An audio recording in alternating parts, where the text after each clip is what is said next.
Donc là vous êtes sur le site de la méthanisation Terre Biogaz, qui est une unité de méthanisation, comme je viens de l'indiquer, collective.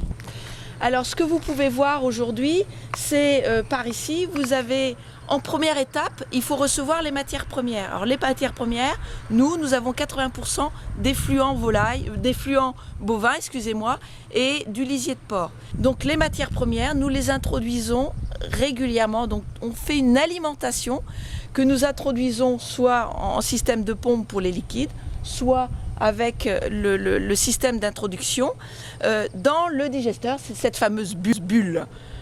Alors dans le digesteur, imaginez, vous avez en dessous une cuve, et là-dedans on fait une soupe avec les ingrédients, les effluents, les issues, qui est mélangée et chauffée également. On tient à température aux alentours des 40 degrés.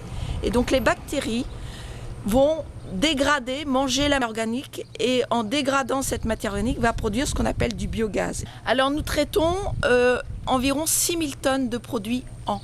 Derrière, avec ces 6000 tonnes, on va produire bien entendu du gaz, et ce gaz représente environ 1,2 million de kilowatts électriques à l'année.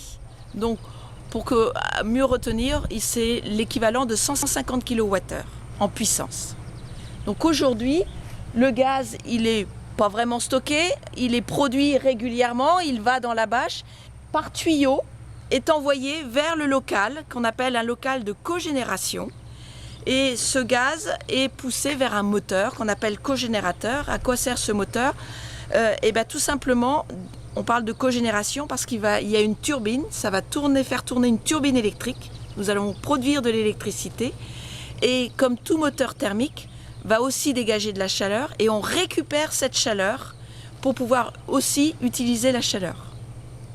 Et la chaleur la plus importante, aujourd'hui on va l'envoyer vers un sécheur, pour sécher des produits, pour à nouveau continuer dans l'énergie renouvelable et des produits renouvelables, parce que nous allons sécher des composts pour pouvoir les granuler, pour pouvoir les utiliser plus facilement derrière, mais également nous allons pouvoir sécher des sciures de bois pour pouvoir faire du granulé de bois que nous allons pouvoir mettre dans les chaudières. C'est comme nous donnons à manger tous les jours à notre digesteur, on a une soupe, et à un moment donné, il va bien falloir sortir du produit, parce que tout ne se transforme pas en gaz. Donc le produit qui sort, on appelle ça du digestat. Qu'est-ce que l'on fait de ce produit? C'est un superbe fertilisant.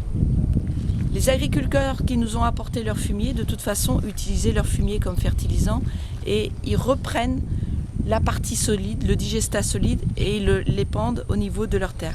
Leur avantage, c'est que c'est un produit digéré, donc beaucoup plus homogène, donc beaucoup plus facile pour eux de réguler leur fertilisation. L'autre avantage aussi, c'est que la méthanisation désodorise. Voilà, tout est recyclé dans le système, on produit de l'énergie renouvelable et on produit aussi un superbe fertilisant.